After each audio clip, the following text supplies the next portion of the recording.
Hello everybody, I'm Catriona Morten, I'm a sensomotor psychotherapist, and today I'd like to talk to you about why decision making can be really difficult for some people.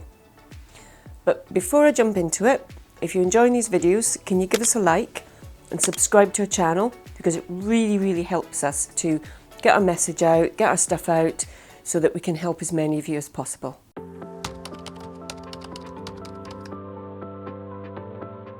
For some people, making a decision making is unbelievably difficult, to the point that it can actually be quite debilitating.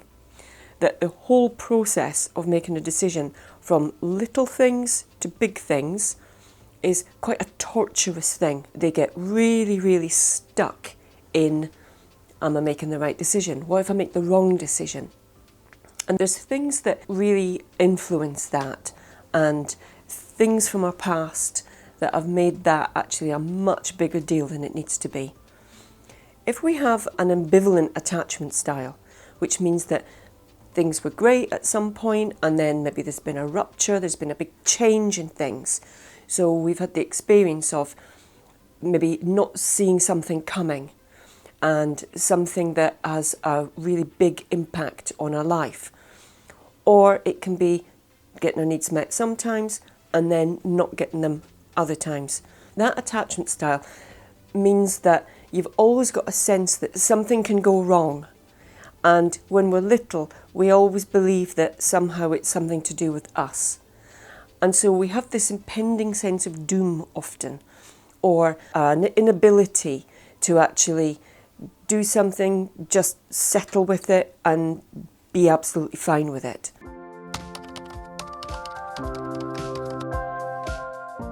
Often, the process of deciding what to do is much more about, I could do that, or I could do that.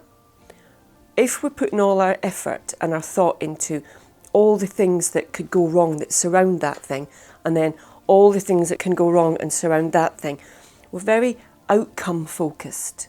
It becomes about the results of that.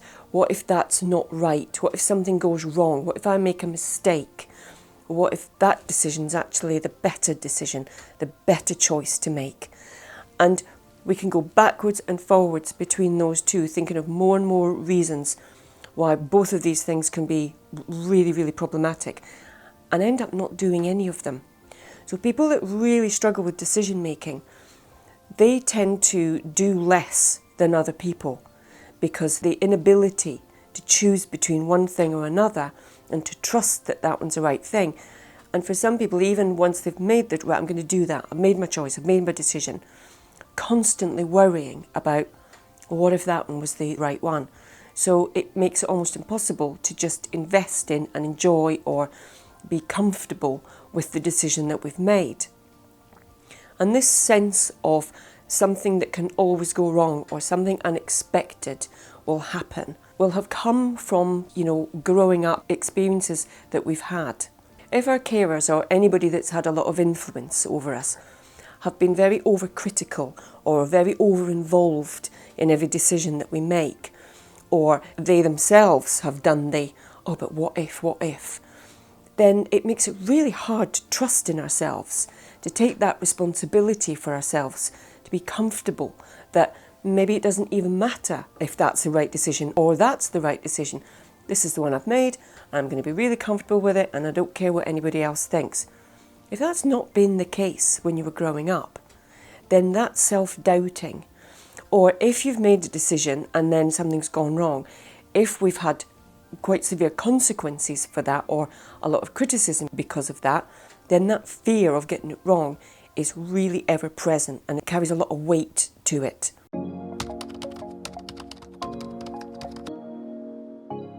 Often when we're growing up, if people have been very over-involved in everything we're doing, we can become very reliant on other people making the decisions for us, for not being able to take that responsibility for ourselves. And for those people, they're constantly looking for external validation or somebody to tell me what to do. And we live in a very rules-based world, and it seems ever increasingly rules-based. You know, all the time we're at school, it's like we have to follow these rules. And it can be very difficult to be just an independent, free thinker and not worry about what other people think. But the problem with that is it puts all the responsibility on others. And even if we ask them to take that responsibility, it still doesn't get rid of the, but what if they're wrong? What if that's not the right decision? And that constant overthinking of everything. A way of tackling that right at the beginning is by reframing it, trying to take the massive implications or consequences of the decision making out of it and say, well, what if you were to treat it like an experiment? An experiment is something that you do and you don't really know the outcome of. Or I'm going to do this and just see what happens.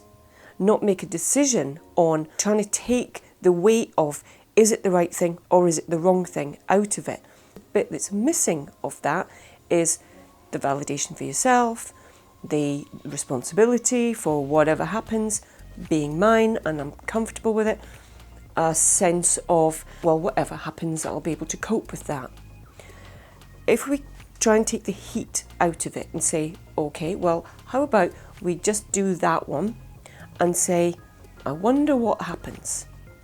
Because the other things that are missing from that is present moment experience, being curious about what's going on, observing ourselves, and shutting down this that's constantly looking for these things out there. And working on just actually trying to turn your head off, trying to turn all those thinking things off.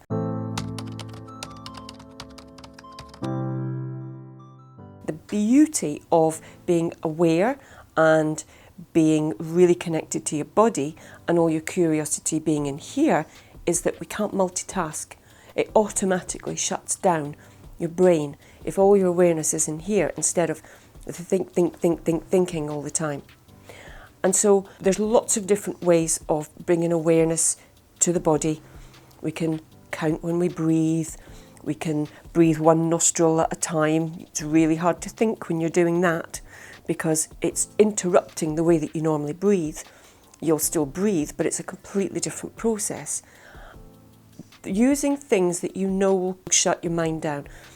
If you try to squeeze the muscles in one arm and a diagonal leg, that can take a little bit of kind of getting inwards and trying to make those things work and not allowing the other two to join in. Things that are a little bit tricky, or if your curiosity is really kind of switched off a lot of the time, that cause and effect, give yourself a different cause and effect. So if you put your hands on the outside of your knees, just below your knee, and pull your feet up, flex your feet right as far up as you can can feel those two little muscles popping out and then they go back down again. And for some people that's enough to just get your curiosity. Can you feel that? Can you feel every time you do that? One, it's the same thing every time, it's consistent, but it allows your body and your brain to be connecting and for your curiosity to be somewhere apart from, oh my God, what could go wrong? Because it just increases, it gains momentum and just takes on a life of its own. When you know that that's what you're doing, bring everything back to your body. Can I notice the way that I'm breathing right now? Can I notice the parts of my body that move when I take my in-breath? And if it's difficult to notice, can you take a bigger in-breath in? Can you feel the parts of your body that are moving? If you put your hands on your stomach or your chest, can you feel that movement in there? It's really hard to think when you're doing that. And we're training ourselves to be more in the present moment, to stop being so focused on the outcome of either of these things and more about the process of actually doing one of them. Because when we're always focused on the outcome, then we're thinking further and further ahead of ourselves all the time. So bringing it back to the present moment, making the way that you tense your muscles in your body. When you tense them really, really tight, how slowly can you let them go?